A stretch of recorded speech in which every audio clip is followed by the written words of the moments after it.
Hello, everybody, and welcome in to another episode of the Couch GMs Podcast. It is Thursday, July 2nd, 2026. I'm your host, George Kurth, joined by, not Cody, the Chaos Coordinator himself.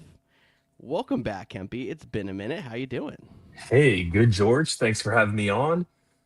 We're in the heart of fantasy baseball season, which is why you might see my name at the bottom as the Killer Kemp, as George actually despises the Killer Kemp as a baseball player. So I'm excited to be on here talking not just baseball because we did that a little bit before, but starting to get to football season. We all have that itch. I'm ready to kind of flip the page. Don't worry. For anyone out there that's worried that the Killer Kemp is just a baseball thing, last year in our League of Record, Kempy decided it would be a great idea to move the Killer Kemp over to our League of Record. So he just likes to torture me, which seems like a theme on the show because Cody also tries to do the same thing. And the Killer Kemp did buy you that shirt that kind of describes your football life a little bit too, because it is still complicated. Oh, no, I'm not quick enough to the I'm a Chargers fan. I don't know what you're talking about. I would do Yep, Cody proud. absolutely.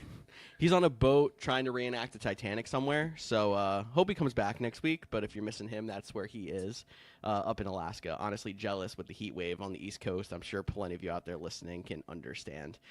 And if you realize at the top, if you're watching us on YouTube or on Spotify, you can see this is a previously recorded episode. But usually we are live 6:30 East on Facebook, YouTube, and Twitch to check us out and get involved with the show live. You can follow us at the Couch GMs on Facebook, X, Instagram, and TikTok to get even more than you do from the show here. Kempy, I'm not going to hit a button this time. I'm trying to limit the buttons and, not mess up too bad while Cody's not here to produce.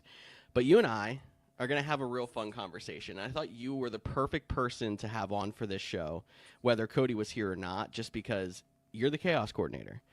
Last year, we did a mock draft where we were trying to, kind of test Cody and I's, flexibility on, what if we can't do what we want to do in drafts? And on top of that, you also like having the craziest ideas for, how leagues can run, how scoring rules can go, et cetera, et cetera. So you and I are going to talk fantasy platforms and fantasy rules today. Plenty that we can talk about, but I'm going to try to break it down into, we'll talk platforms first, then we'll go into league formats, and then we'll talk scoring rules at the end. I've been talking so much. Do you understand? 10-4, George. Let's do it. All right. First off, let's talk platforms. And Kempy and I have prepared top 5 lists, and we're going to see how close him and I are on our opinions. But as you know, for the Couch GMs World Cup, if you've been listening in for the last 3 years, we've been doing that.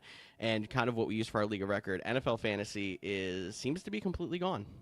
We don't have a lot of details because all we got was a very weird email that said the new home of NFL Fantasy, and it had the NFL logo and the ESPN logo together. We know that's because of the whole ESPN NFL merger that happened, was announced right before last season.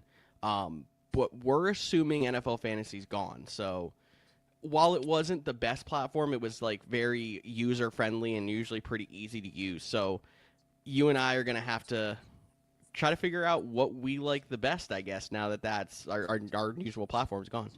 Yeah, I always thought that NFL was steady. It was reliable. It updated at a reasonable point too. I think, as more apps are becoming more available or more platforms are available, it started sliding down the list a little bit. Merging with ESPN, we'll see if, they can step up their game since they're going to be the official source of NFL fantasy.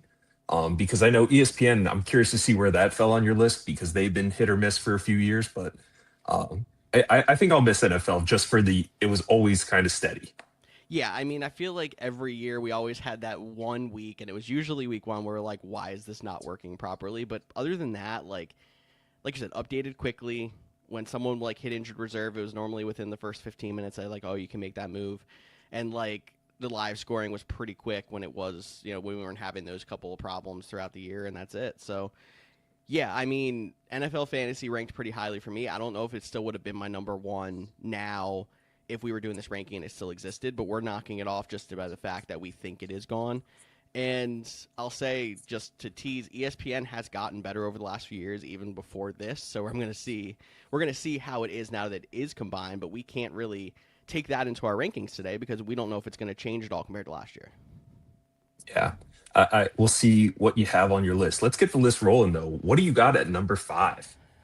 So, I will not lie. I have, now that NFL Fantasy's gone, 4 platforms that I have used recently or regularly. So number 5 is something that I've kind of heard through the grapevine, whether it's, through social media interactions, maybe some Reddit posts in the fantasy football thread or some friends. I'm going to throw Fantrax on here because I feel like it's kind of a growing platform.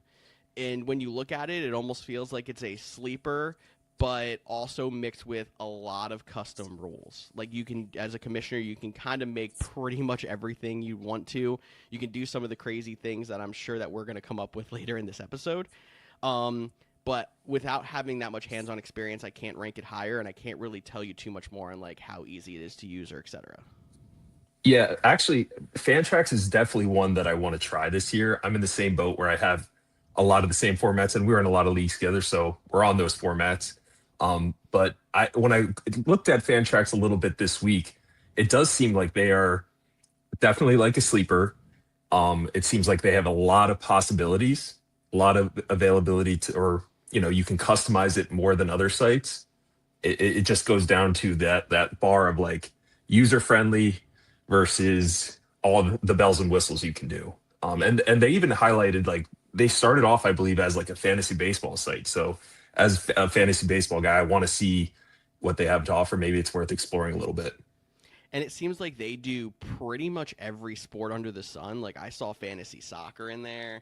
I know they do football, baseball. Like I don't know how far it goes, but I saw a ton of different fantasy sports they do. So maybe that hurts their like standing in fantasy football if they're trying to do too much. But maybe also it's like no, if they have that much flexibility in the platform, it might be easy for them to be able to adjust all those different sports.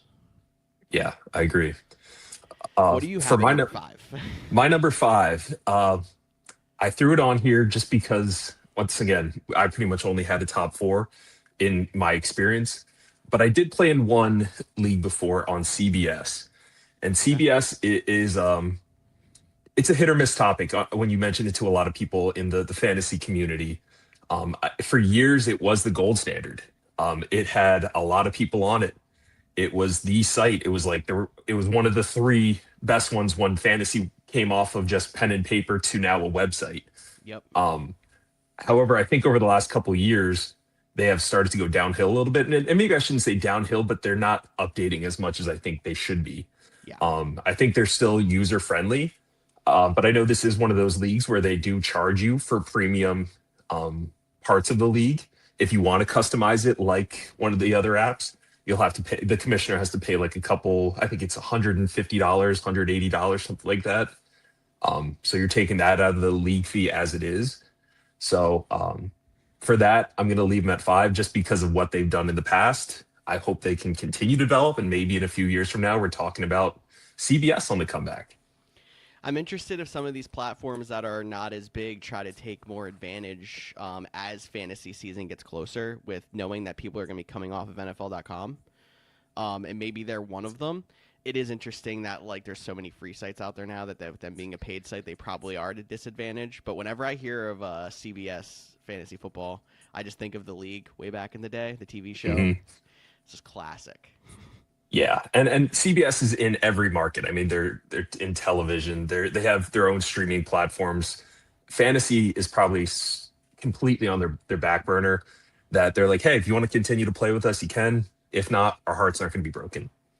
Yeah, that's honestly true, and that's probably why they've almost hit that stagnant point. But hey, I don't hate you putting them at 5, especially with being the person that I'm like outside of the top 4 that I have, I don't have a lot of experience. So, all right. So now that we have the 5 out of the way, the 4 that we're kind of familiar with and talk about the most, I'm curious to see if we have them in the same order or maybe we have a surprise one in there.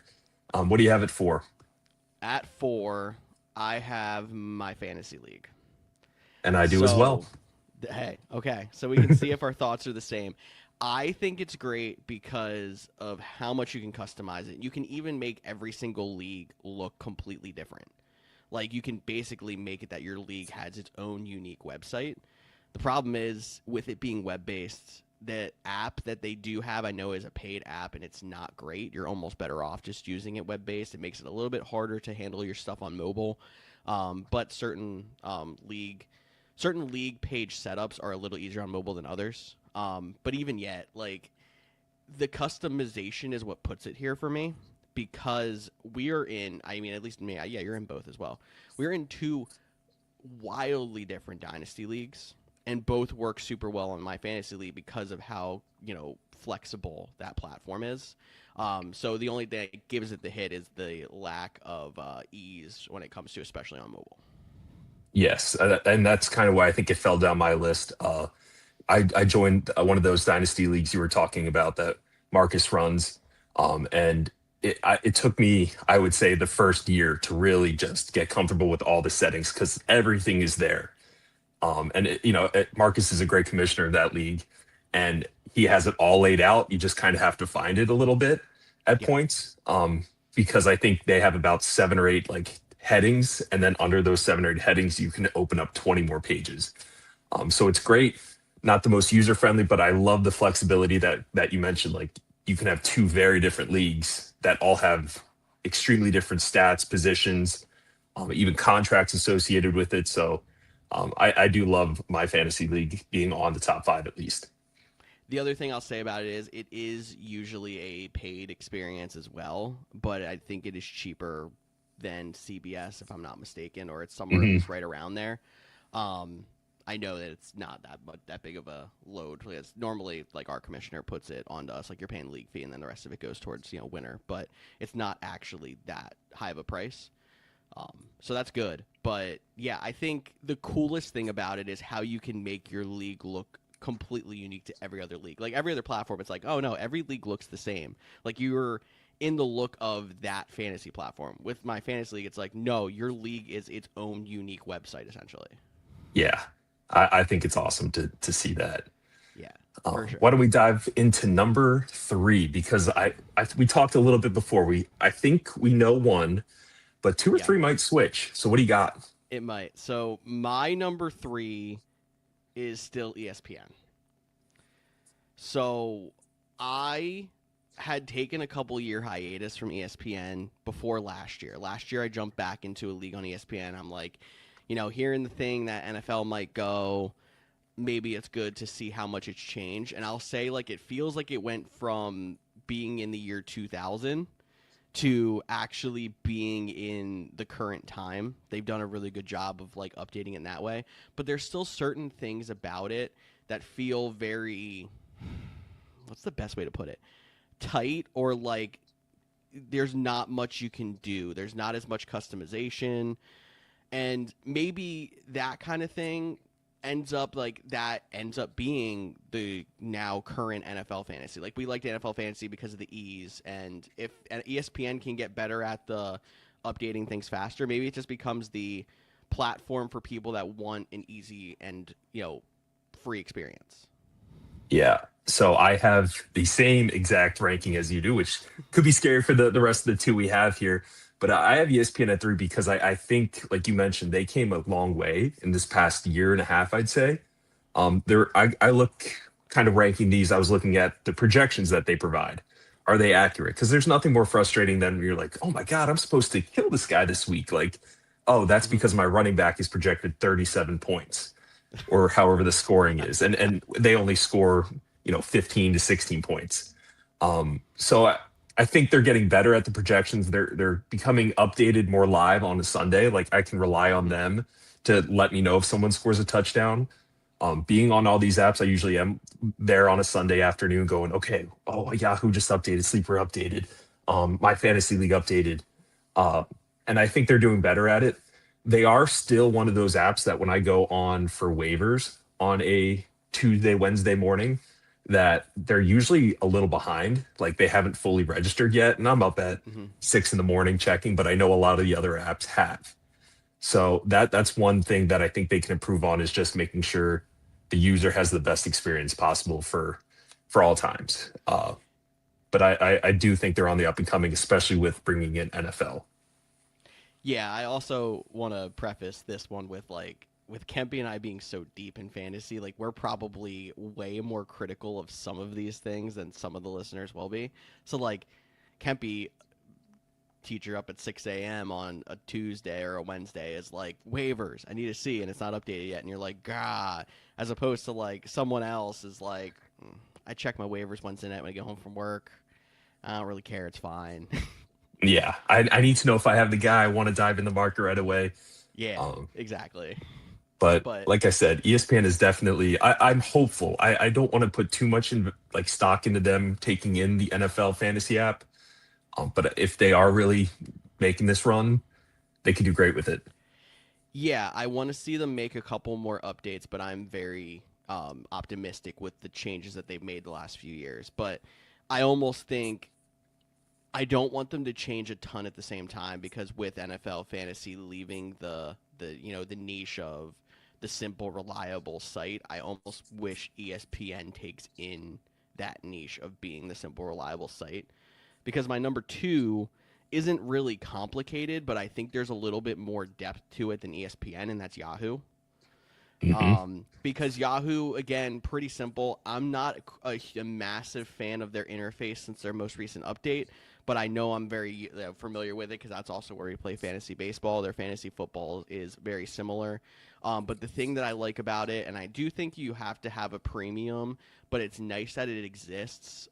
You can get a lot more advanced stats on Yahoo than you can on ESPN. And I feel like those stats are like once again fairly more accurate. Like when I go to Hmm. projections from each site, they seem to have it pretty steady. Yeah. So I think Yahoo is almost like the intermediate kind of app at this point. Um, because you can, if you are trying to dig deep, like you can get the stats you need without having to leave the app, but it is still a pretty easy interface. The only other downside is if you're trying to do some crazy things with your league, the settings may still be a little bit limited. Yes, and I think there's a few things that they can improve upon as well. I know the big one is in a lot of these leagues, and it's kind of a topic to discuss with our formats coming up later. But are suspended players IR eligible? And I know some of these apps, like I know NFL, it is not. I think ESPN and Yahoo, they are. So it's the little stuff like that where you have that customization. Because when your league mates ask and you give them the answer, sorry, we can't, that's kind of falling on the platform side of things and could consider a Yeah. move. And I mean, I have to dig deeper on pretty much all these platforms on like if it's even possible to change some of those things on those. I know, even interestingly enough, NFL.com is what I was used to for the longest time, and you can't put out players on reserve. But like Hmm. on Yahoo and on ESPN, you can. And that alone is a massive change to your waiver system and how your league runs, that I think there's almost a bit of a culture shock when people went from playing on Yahoo or ESPN consistently and then went over to NFL fantasy. So, Yeah, and you want if you want a competitive league and you want something like that, where players not necessarily waking up at 6 in the morning is a must, but you want your guys constantly checking and updating. If a guy's out, pick someone up. yep. Take a chance on a guy.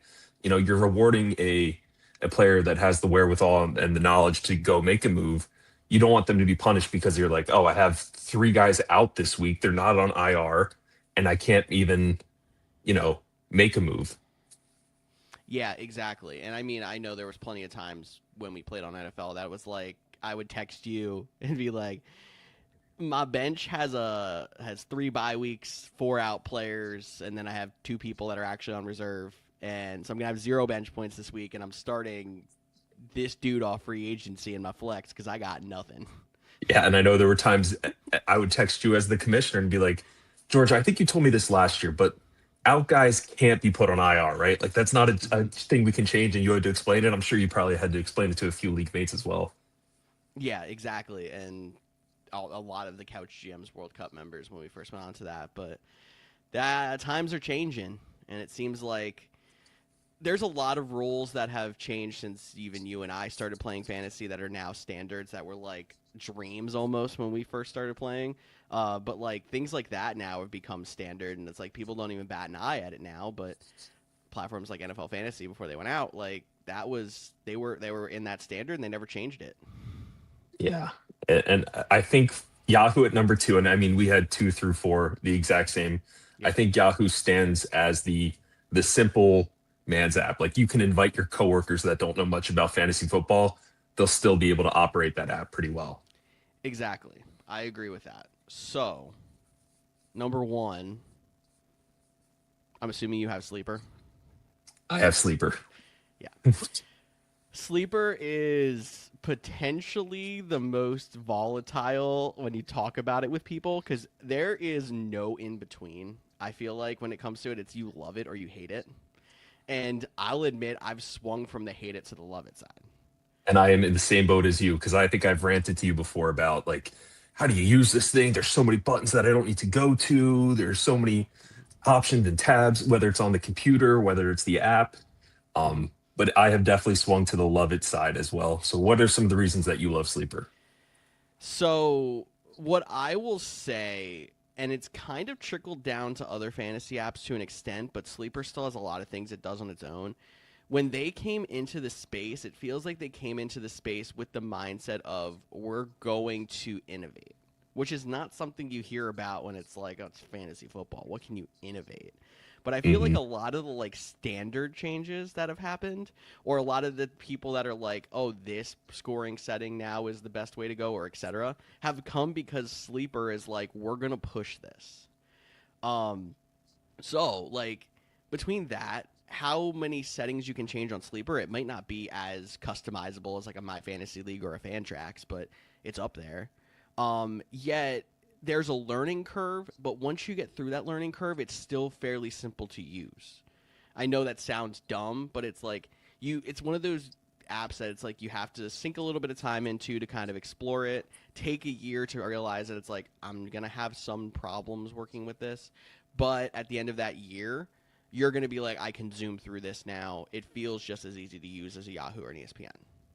Yeah, 100%. It goes back to what I mentioned earlier about like you want to find that happy medium of like being able to use it and operate and know all the settings versus, just the simplicity of it. And I think they meet both marks the best way with that customizable or the customizable settings that you can put on. And I think the key word you hit was innovative.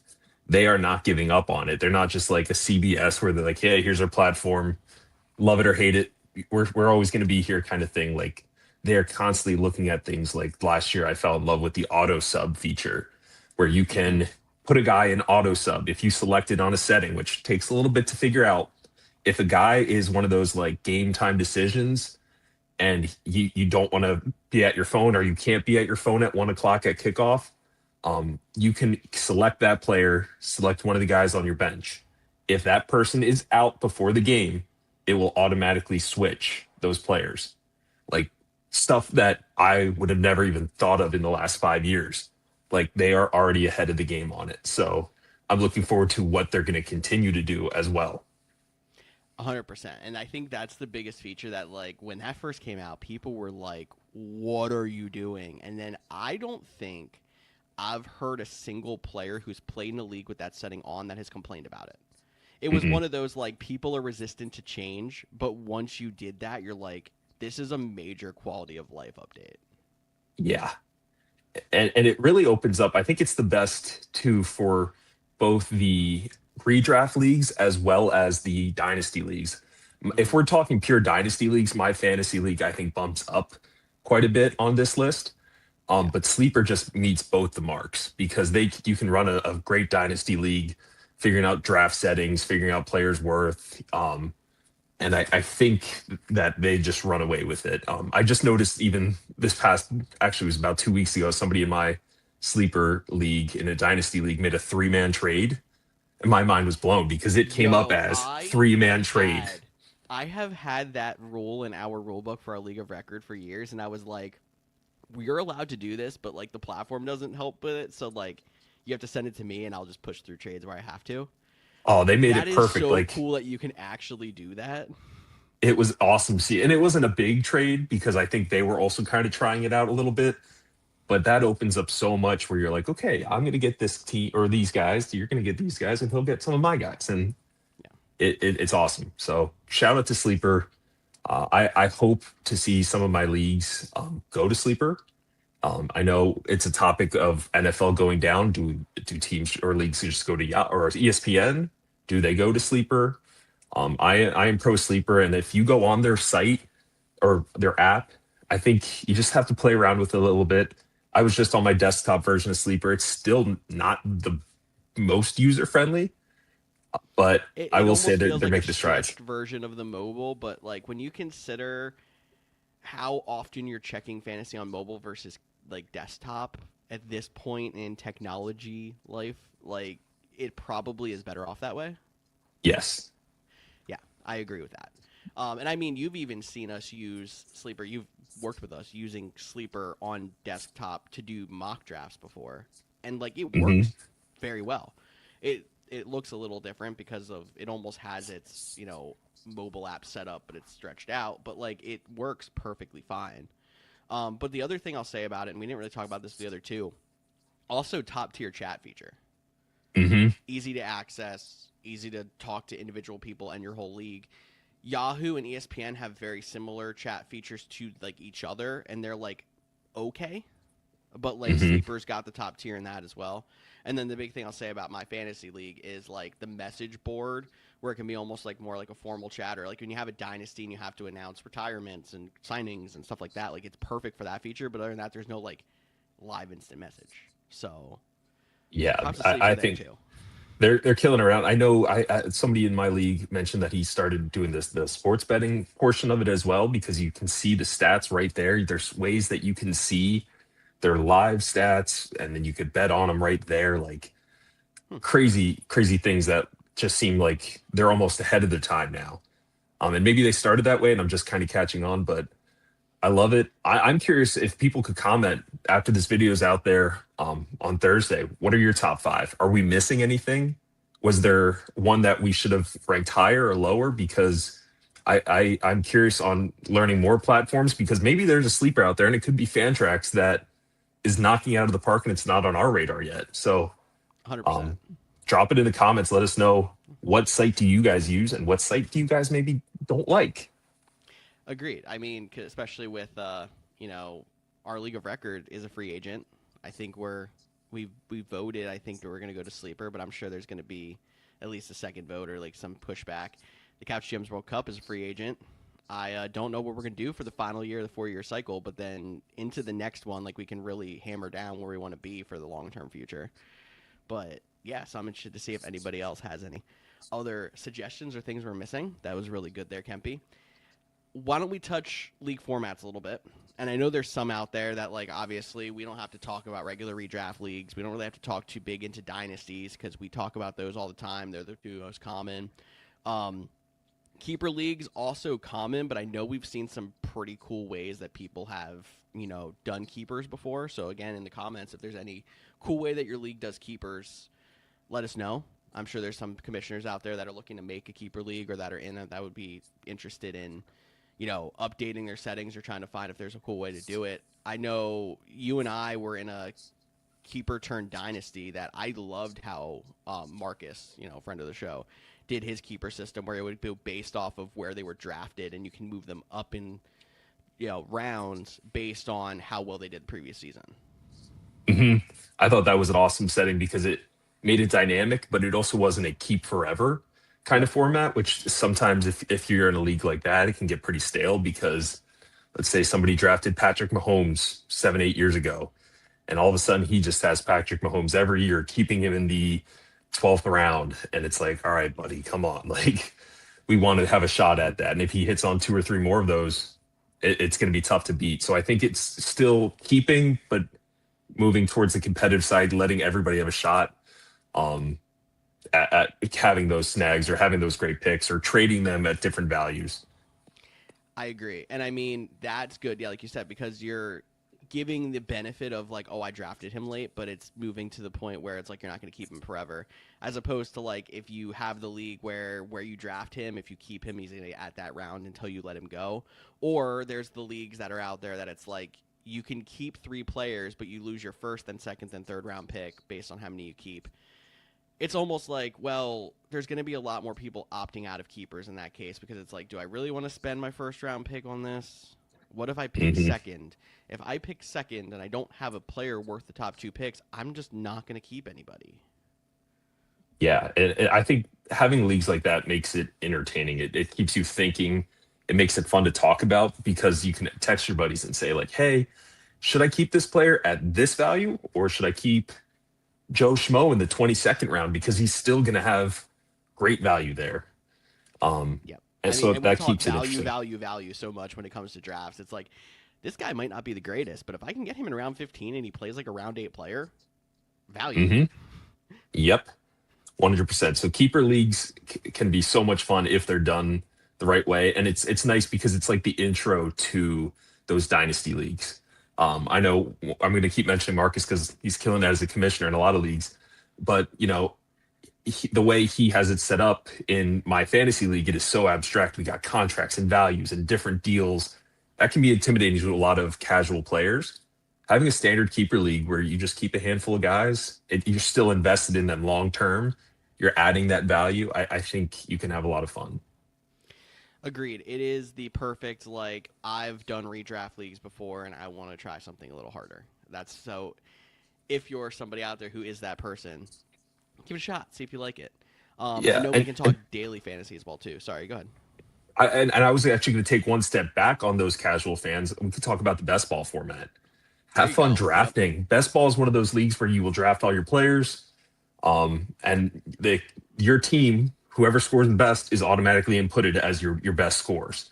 So if you're a casual person or just like to draft in general at the beginning of the year, those best ball leagues are extremely fun because it's kind of like all right, I drafted, now I can watch my players perform, and I don't have to worry about lineup switches, waivers, additions, trades, anything like that. So that's like that bottom tier step of like competitiveness before you go to the redraft. You go to the keeper, the dynasty. And I know there's a lot of people out there that play best ball like majorly competitively too, and you can put a lot of money into best ball, and I know people that do, but like there's plenty of websites out there that do best ball leagues for free also. So don't think that it's just people hear that and they're like, "Oh, but that's the leagues that people put like $50 buy-ins into," or whatever. I think that not the case all the time. And it goes the same way like you were mentioning with DFS. Yes. Exactly. So daily fantasy. I mean, if you've been a long-time fan of the show during the playoffs, usually Cody and I do some DFS lineups where you join and it's free, and it's just watch your guys, see how you do. DFS being different because it's like you're drafting to a salary cap, and you can have the same players as other people's teams. It's just you have to fit your players who have varying numbers of salary into your salary cap. So. Yeah, I think DFS is a fun way to do it. It's the same way. It doesn't have to be money involved. There are a bunch of free leagues every week on some of the sites that we mentioned that you're just playing, and sometimes you can end up winning a prize if you're even doing it free entry, or you can do the routes where I know there's a lot of people that have won money through DFS. So it definitely is still for anyone. 100% for sure. One of the league types that is like getting a lot of fire, and I have a feeling is going to be even more popular as we keep going, is Superflex. If you don't know what Superflex is, I think back in the day, it used to just be 2 quarterback league is what you would know it by.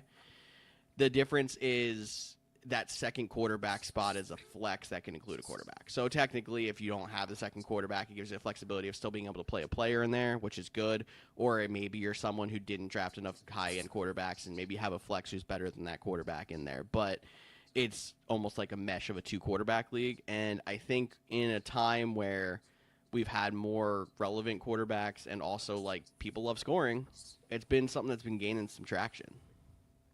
Yeah. I think that's a fun way to look at it too. Who doesn't love points? I don't want to go into a fantasy football matchup and have a 7-10 matchup as like the NFL would have. I want high scoring personally. Yep. And I think that's a cool format to include. And even you can add to it. It can still be done in redrafts. It can still be done in keepers. I've known to add that that element had to dynasty superflexes. Yes. And it can be extreme advantage if you are a knowledgeable player and can draft at the right time. I will tell you, if you're a little blind to Superflex, the rankings will look wacky to start, depending on the format. Mhm. Like you'll see, every redraft league will have like a Jameer Gibbs this year. Well, most leagues will be within the top two or three. You might have a Josh Allen be a number one pick because you just need that value at quarterback. Yeah, it's weird doing a draft, and especially like me and Cody always preach the late round quarterback. But when you go into a super flex, it's like you could take two quarterbacks in the first 4 rounds and make yourself a really good team. Hmm. Yeah. So a big change from the norm. But I think like on top of that, like even if you're not in a super flex, the points and points and points thing is kind of becoming more of a thing. And that's why like the Couch GMs World Cup is a 2 flex league. Our league of record recently became a 2 flex league. Not super flex, but just 2 straight flex. Because who doesn't like having the bigger starting lineup? Hmm. Yeah, I completely agree. You want your guys. A lot of times it goes back to like you want the best performance, have the most guys. You want to prove your fantasy knowledge. Your fantasy knowledge doesn't come from the first few rounds. It comes from where do you find that value and who can you plug in your flex that is going to have more value than your opponent. So I think the flex opens up more and shows that you know what you're doing a little bit more. Words that I learned my lesson pretty quick on because I jinxed myself super bad last year. If you remember in the Couch GMs World Cup, I was like, it doesn't matter who else is on my team. I'm going to get carried to a fantasy championship by Jonathan Taylor and Jameer Gibbs. And that's how it was looking in the middle of last year because they were so dominant. And it didn't happen. But, I mean, Yeah. Those middle round picks, late round picks become important. Those depth pieces. Having a second flex go off for 20 points is deadly. Huge. And it can even be a positional draft thing then too, where you can start two tight ends confidently. If you are not sure who you want to start at tight end, you think both could go off, start one at tight end, put one in your flex. You also kind of poach a little bit of that tight end market from your opponent as well. Maybe that's me looking into it a little too evil as the killer Kemp, but hey, you got to start a tight end somewhere. And if I have two startable ones, one in tight end, one in flex, that means one team isn't. I got one argument for you. Are there 2 startable tight ends in the league? 3. Yeah. 3. Honestly, 3 is probably the right answer. And Yeah. this wasn't on my list, and I guess this still fits league rules because, I mean, it's positional. Cody is Mr. No Kicker, and I agree that kickers are kind of getting phased out a little bit. They're still around in plenty of leagues, but I know there are plenty of leagues that have kind of gotten rid of them, and you almost don't notice they're gone. But he is starting to preach his new thing is no tight ends. Make an extra flex and have it like as a 3 flex league. They can all put tight ends in it, but you don't have to play a tight end. What are your thoughts? Man, I love the position of the tight end. I think they're special, and I think it challenges you to really look into it, find one at a good value because there aren't a lot available. So you might have to spend high draft capital for a good tight end early, or you search the market a little bit. You find a guy that is coming out of college as a rookie. And I think that's exciting about it. And I understand a kicker perspective because they're just doing one job and they're just a couple points, unless you're Brandon Aubrey. But I am on the tight end train that it should stay around. Yeah, I think the biggest difference in my mind between kickers and tight ends is kickers, you're relying on an offense being good but not great. And tight ends, it's like, no, it's the same as every other position. It's just a position that's not used as much as the others. So, yeah, it's more difficult to find the heavy hitter. But how else am I supposed to get super excited about Kyle Pitts getting me 40-something points in the first week of the fantasy playoffs and losing? Is it his year? It's always going to be his year. And even though my heart got broken with him last year, it was not his fault. So I get to keep on my bandwagon. It's his year. It's his year.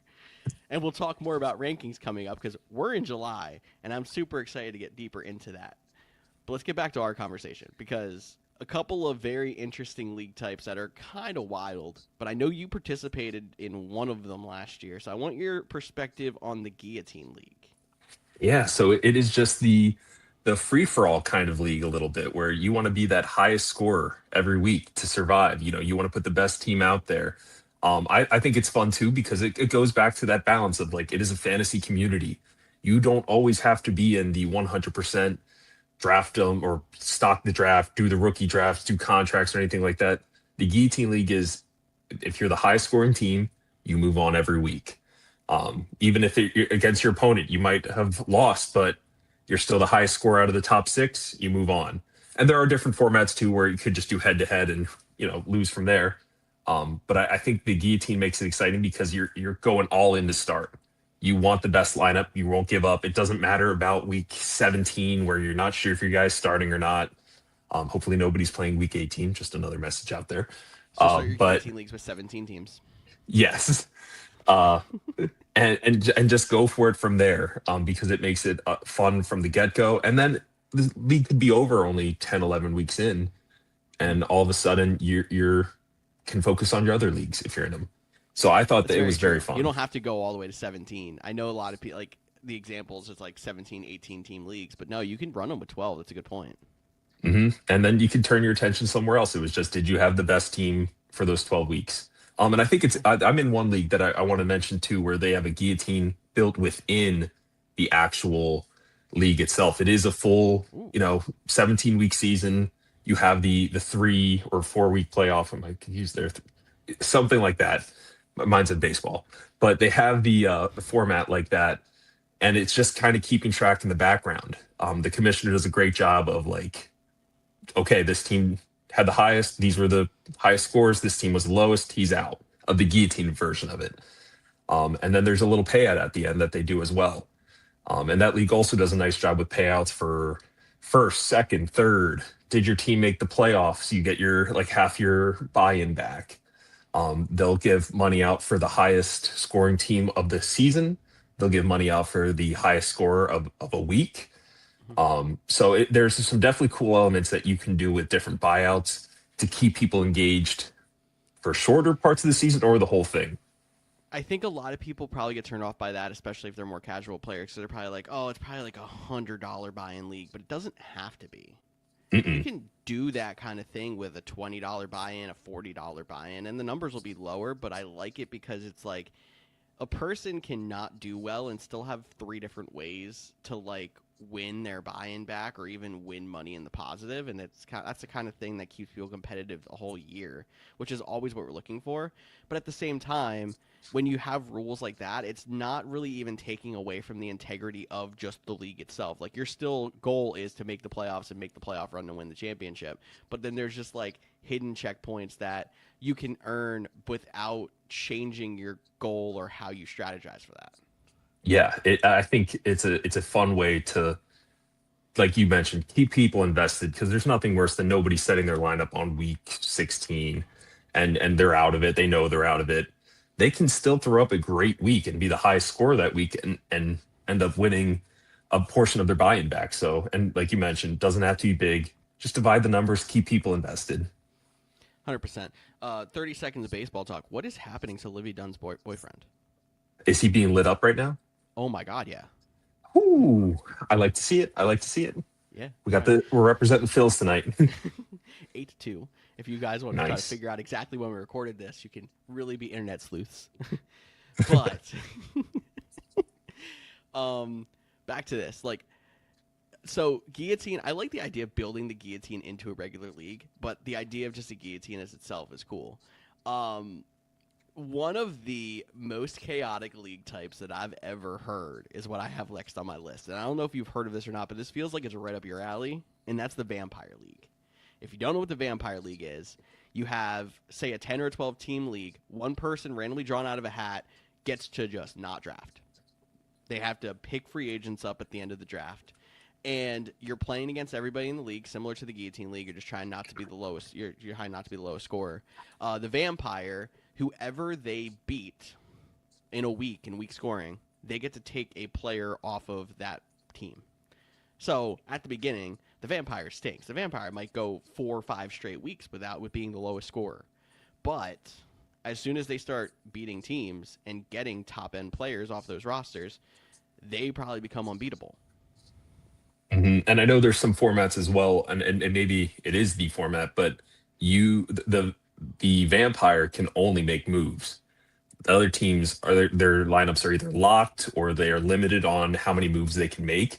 So every single week that Vampire has the ability to pick up one of the best free agents. And most of the time, give it 3 or 4 weeks in, there's an injury and there's somebody that's elevated up in their roster the Vampire is now going to have, and he can end up having a really good team um, from just picking up those guys when other guys go out. This is very true. And then add on top of it, it's like, oh, all they have to do is finish 9th out of 10, and they might end up with, I don't know, Saquon Barkley, Amon Hmm. St. Brown. Like, because they can take anybody off of the roster of the team that they beat. Someone gets So, hurt that week. I mean, look at Jamar Chase in the last few years, where if he's not yep, playing a week, that roster was built around Jamar Chase. Next 100%. 3 weeks, Jamar Chase is going to be his. Yep, exactly. So, very interesting one that I've not been a part of, but I think would be very cool to give a shot to because it's unique and chaotic and Yes. chaos. And I love it. I've Um, thought about doing that with baseball and calling it the Kempire League, but we'll nice. build on that another time. Yeah. Oh, okay. Um, Speaking of Kempire, the Empire League is another one I wanted to say on here. So this is interesting because you can almost run it just like a regular redraft league, but there's almost like a built-in bonus where it's like part of your payout ends up going into a pool.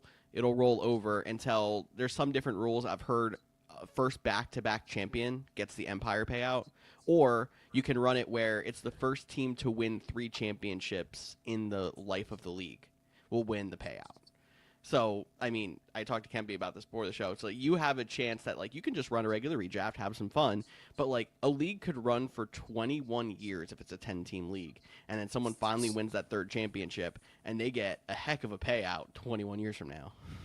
Yeah. And that's a league that you have to have some committed league mates Mm-hmm. with that lifespan. And I mean, even 21 years, you might have to find some young teammates Yeah. by the time it all comes out, if you're talking 10 man, 12 man.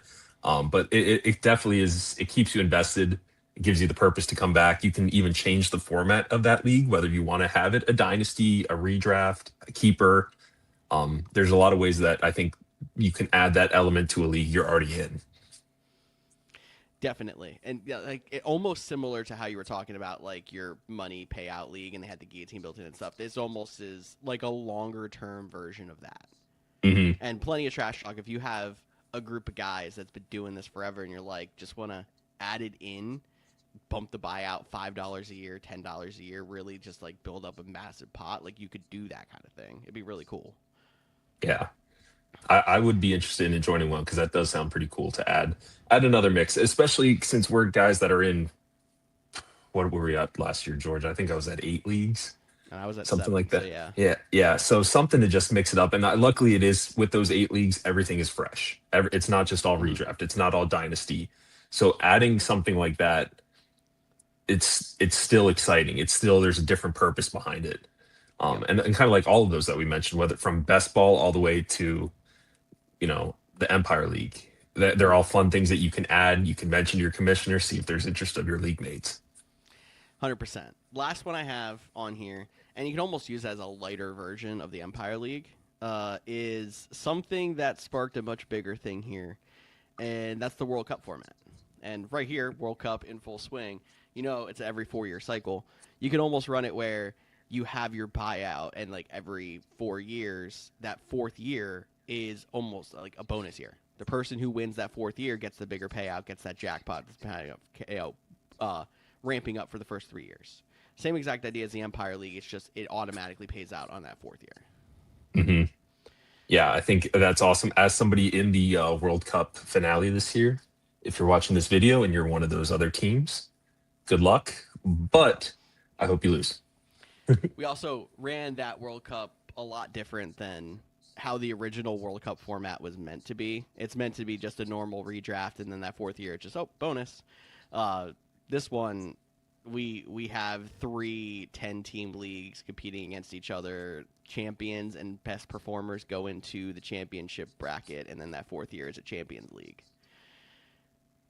If you have Yeah. enough people to put it together, honestly, it's been an amazing experience. It's been really cool to be a part of. I'm glad that we did it. I feel like we're probably going to run it back for a second cycle, but like it was a beast to put together too. Yeah, I've shout out to you guys at the Couch GMs there because you divided it. You found committed players, which, like you said, if you're finding 30 guys and girls that are committed to the 4-year run, even if they're not in it every year, you win one and you feel like you got something to look forward to in 2 or 3 years from now. It's still Yep. exciting. Exactly. So if you're somebody like us that has that wide net of fancy players, suggest it. It's really cool. A little bit to put together, a little bit to keep track of, but worth it, I believe. All right. This is where I think your time to shine comes. Mm-hmm. I'm going to talk some scoring rules, but I want to start off with like the calm one.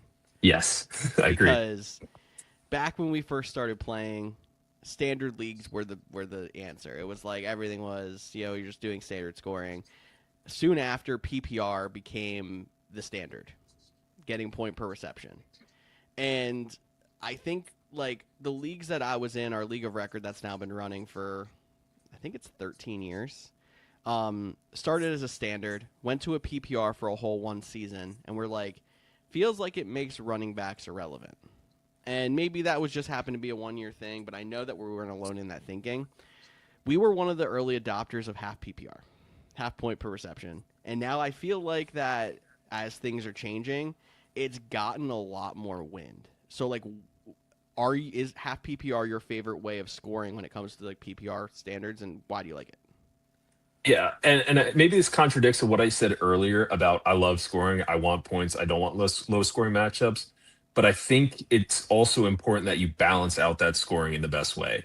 If you are having wide receivers that get a point for reception, but the running back every time they get the ball, maybe they'll get zero point 0.2 yards. There's something odd there. Maybe that if you're in love with PPR, you also do point per carry, something to make it line up a little bit more. But I think it's just about balancing it out so your rankings aren't too abstract. And I think half point PPR is balancing out those drafts, balancing out those teams, balancing out those positions that you're required to fill every week. Because I think if your wide receiver goes off for 10 catches and 170 yards or something crazy like that, all of a sudden you murdered a team. And even if you have that number one pick, possibly Jahmyr Gibbs, and he's not catching the ball, you're in danger. And it just doesn't line up in my mind. So that's where I'm on half point PPR. Agreed. I think if you go standard, running backs are too strong. If you go full PPR, wide receivers are too strong, and having a balance is the way to go. So, like, if you're a fan of scoring, maybe the answer is going full PPR, but then going, I think I've seen people do 0.2 or 0.25 per carry. Mm-hmm. Because you have to nerf it a little bit under wide receiver, then you get more points, but, like, you're balancing out the wide receiver and running back still. And I think, like, that's where you want to be regardless of how high or low your scoring ends up being in your league. So, yeah, that's why I'm also a fan of half PPR. Building off of that, I don't think I even primed you for this one, so I don't know if you know it. Have you been in any tight end premium leagues before? I have not personally. I've read up on it. I've listened to some, and that could be one of those things that maybe like Cody, a person that wants to get rid of tight ends, would consider or push for before eliminating the position completely. I don't really have an opinion on it because I am still a pro. Keep the tight end in the game. Make sure you're looking at the right guys. But I think we have athletes coming out of college right now that are in that tight end position. If they stay there, hopefully not. But like, I think of like an Eli Stowers, where how are you just not going to have the ability to have an Eli Stowers on your team if you take off tight ends? Should they be premium? I mean, that's kind of where I go flex, about for. Yeah, I that's true. But I just feel like then, is it worth the gamble? Should everyone have to do it then? So that's kind of where I'm at. I know I bounce back and forth there, but I don't have an opinion either way on it, as lame as that is. Yeah, I am pro keep it, and I think it adds a level of strategy and a level of skill to make sure that you're being competitive at the tight end position. Tight end premium, if you don't know what it is, for example, if you have a full PPR, receivers would get 1 point per catch, running backs would get 1 point per catch, tight ends would get 1.5, for example. Just something to give the tight ends a boost. The reason I don't like it is because then I think it makes your top end tight ends too good. Like, can you imagine where Trey McBride would have ranked last year if we were in a tight end premium? He probably would have been like, what, 4th, 5th best player in the league? Yeah, and that's spot on for what I mentioned with the PPR rankings earlier. Like, I feel like you want a fun league that doesn't go too far off the beaten path in rankings. Because, like, you don't want a guy to come up to you and be like, oh, I took Dallas Goedert in the 2nd round. You're like, really? And it just doesn't feel like you can be in a a great fantasy community when you have stuff like that. So I like to keep those players around the same rankings. Yeah, exactly. I think it throws off the balance, even though it has good intention. I guess that Hmm. makes sense. Yes, absolutely. Um, I know there's some other probably more boring ones we can go into, like the 4 versus 6 point passing touchdowns, which would be called quarterback premium leagues and stuff like that. But what kind of crazy things have you thought of? Because that's what I'm most interested in here. All right. So before we get too crazy, there is one or two standard ones that I've seen in a bunch of leagues that we're even in, and it's those ladder scoring, where Okay. if your quarterback throws for 300 yards, you get a 5 point bonus. If your running back runs over 100 yards, you get a bonus. Those are pretty cool formats to be in, as long as they're done correctly, because sometimes they just blow it out of the water, and it's like, all right, I'm already getting murdered by Josh Allen. I don't need him to get a bonus now for throwing over 300 yards or something ridiculous like that. Yeah. I So it didn't has to know be they done actually well. called that ladder scoring, by the way. I was just I doing it bonuses. I think it's ladder scoring because every piece of the ladder they climb, they get more points, That from makes my sense. understanding. Maybe it's not. Um, Maybe I just made that up, but I think it's a pretty fun thing to add to your league if it's done right. no, I agree if it's done right. I still don't know if I'm a big fan of it, but I think it's mostly because I've been turned off by people that have done it wrong. Like, I've heard of so many leagues that, like, we have bonuses. We make it a 10-point bonus when a running back hits 100 yards. It's like, you know how frustrating it is when I'm sitting there with Saquon Barkley on 99, and then you had Jameer Gibbs run for 100 flat, and he scored 10.1 more points than him? Like, are you Hmm. kidding me? Especially when it's something that low. Like, make it a 2-point bonus. Make it a 3-point bonus. Why is it 10? Like, I think that's why I've been turned off by it, and I think if it's done right, I wouldn't mind it as much, but it's blown out of proportion too many times. I completely agree with that. So that's kind of the one more I've seen. The other couple that I'll mention, George, and here's some chaos for you. Okay. So Um, I have seen captain of the week is something that should be considered in some leagues. Oh. Every single week, you designate a captain for your fantasy lineup. And this can be done in various standard redraft, you name it. Every week, you either select it on an icon if your format allows it, or you text your commissioner and you say, I am giving Saquon Barkley my captain this week because I think he's going to go off, and that means that that captain gets double the fantasy points. And they do this in DFS. A lot of times you have to maybe select one or two captains for your double bonus. Um, but I think that could be a fun element to add. If everyone has a captain, maybe it's your captain's always going to be your first round pick. Maybe on those buys you have to pick someone else. It involves a little bit of strategy, but I think that could be pretty exciting if everyone's aware of the rules and can roll it out. What are your thoughts on that? That I feel like that probably got its start from DFS, if I'm not mistaken, because I know daily fantasy. A lot of times you're building the same lineup, but there is like I forget exactly what they call them. If it is captain lineups or like where you're building a 5-person team and it's literally like 4 flexes, but you have one captain who scores double. So I kind of think that's really interesting bringing that idea into a redraft too. And it could be all strategy. Like maybe you want to do with your quarterback because you know he's going to get the most hmm points. But Maybe if you Drake can't do it with your London, quarterback. that's true. You could also add that into it. But if you pick like a Drake London one week and he goes absolutely nuclear and he scores just 30 standard points, all of a sudden that 60-point week, like you pick the right guy there. So I think that could be a fun addition.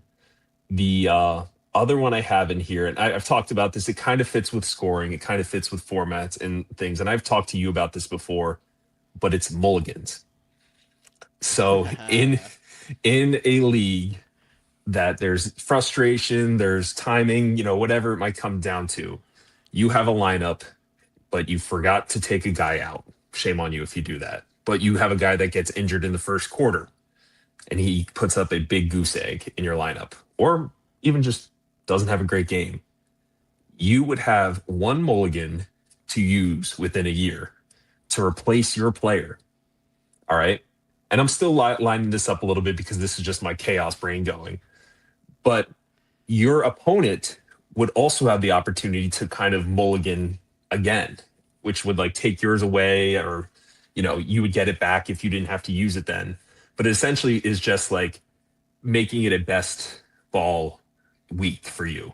Like I'm replacing, let's say Dallas Goedert puts up a goose egg, but I had another tight end on a team, Kyle Pitts.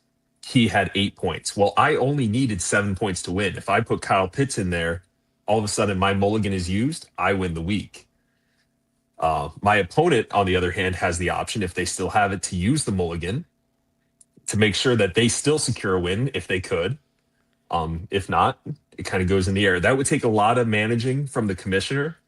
But it's something that I've seen and heard, because there's nothing more frustrating than having a 0 in your lineup. So that is the all chaotic version of the injury sub, is basically what I'm hearing. It definitely is. And it's like, but both teams have the ability to match it if you have it still. So it's also a strategy. Do you use it week 2? Do you use it against a fantasy rival? Or do you say that for that, they couldn't be used in the playoffs? You could mention that rule. But do you use it week 13 when you really need a win? Do you use it at all? Or do you try to save it for week 13 when you really need a win and you lose by 20 and you don't have anyone that can help you? Mm-hmm. And that's the other, there's strategy in there as well. So that's my chaotic brain going.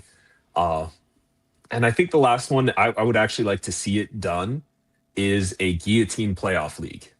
It could be a standard as it goes. Any league could do this.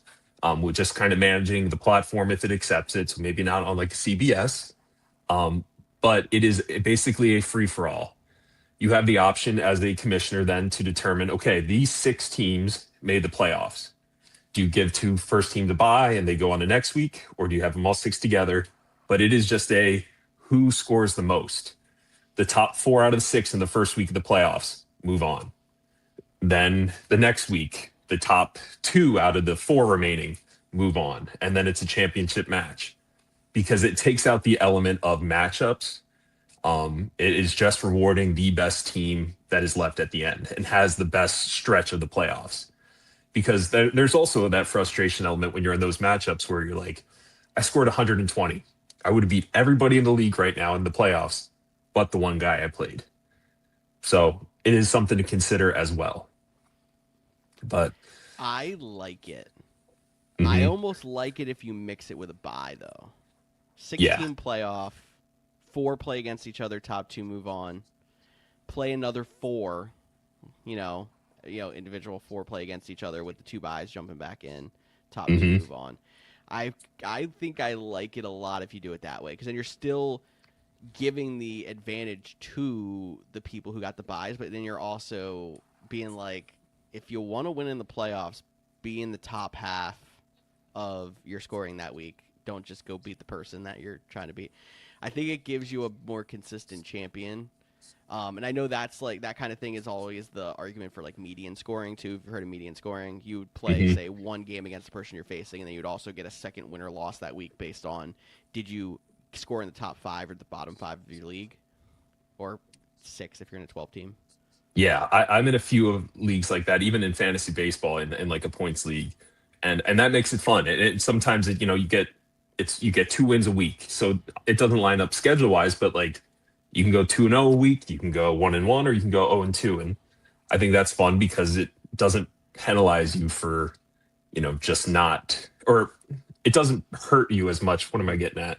You know what I mean? There's options out there. Like just because you had a good week but lost to your opponent doesn't mean you're getting punished for it. You still have that 1 win to decide. Yeah. So I've kind of been warming up more and more to that, but I'd want to try it somewhere. I think, and there's a lot of things that we've mentioned that I really want to try, whether it's platforms or rules or whatever it is. But do you have anything else you wanted to throw out there? Since we're over the hour, but I'm totally cool with still going. I just have one kind of joke one, but I always love it. And you know what it is.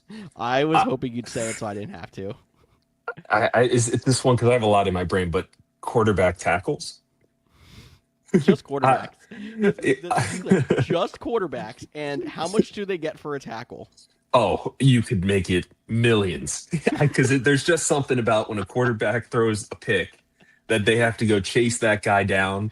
And if your quarterback throws a pick, chases him down, I don't even care if you just subtract the interception points because they made a tackle. But there's some leagues out there that I've seen in the fantasy community where it's like, oh, my quarterback threw an interception, or the guy I'm playing, his quarterback threw an interception, but he tackled the guy, so we got 100 points. He won by 100. It's the absolute craziness, but it only happens a handful of times a year. But man, would that be electric? There's two things I want to say to that rule. One, to understand what it's like to be in a group chat with Kempy on a football Sunday. He's been talking about this rule for like 3 or 4 years now, maybe even longer. And there's times we're not in a single league that does this. And he'll text us and be like, yo, Josh Allen just got a tackle. He'd have won a league that. Yeah. Like, you don't do this. What do you mean? The other one. It's there. It's just there. I was on Reddit last year during the football season, and I actually ran into somebody who had this rule, had a quarterback get a tackle, and lost. Oh. They got a quarterback and a tackle, scored 100 points for it, and lost because their team did that bad. Jeez. That's even double insulting then, because I'm sure that guy's like, oh my God, I just lost this week. But there's so many things. That's the beautiful part about fantasy football is there's so many options out there. Like I said, you can just get your coworkers that will watch their home team on a Sunday, or you can get the deepest of fantasy guys. Anything can happen. And I think that's the beautiful part about this game. Yeah, it is. It's honestly one of my favorite ways to describe my relationship with fantasy football actually goes back to an NFL fantasy marketing campaign from years ago. Back when there's like two dudes standing at the water fountain. It's like, nice weather we're having, huh? And then you fast forward to football season and they're just talking fantasy stats and about trading for Justin Jefferson. And it's like the tagline, friends don't small talk, friends play fantasy. Like that. Oh, love it. It is great. I will always remember that ad campaign. It's like that is one of the things that has spoken to me deeper than most ad campaigns I've ever seen. And I can't tell you, even with like baseball and football, like how many group chats just come alive from September to January. It is awesome. Friends are connected. People are talking. Like it's beautiful. But if there's any other crazy ones that you think of, or anybody in the chat, drop it in the comments, because I am trying to think of a league that I want to create. I've talked about it for years, but I want it to be that extra league where it's like, it's kind of messed up a little bit. It's kind of chaotic, but. Mr. Chaos Coordinator, I'm going to ask you on the fly. Can we count on you to host a Chaos Draft again in August? I will absolutely be doing that. I hope to not be on my phone this time. I hope to be on my laptop, and maybe we can add in a wheel. We could add in some trades. We're going to find something. I'll start brewing. I like it. Think about it. You got some time. Here at the Couch GMs, we're starting to get ramped up. I think that was a very good, motivating conversation. Hope you guys found it entertaining to really get us going towards fantasy season again. But we're going to get out of here. Cody is going to be back with me next week, and we're going to start talking about some of our favorite guys going into the fantasy season before we start looking at our top 100 for 2026. Kempy, thank you again for joining me. Thanks for having me on. Make sure you're following us if you have not, and hit that subscribe button if you are watching us on YouTube or on any of your podcasting platforms. For Tyler Kemp, I'm George Griff, and I will see you all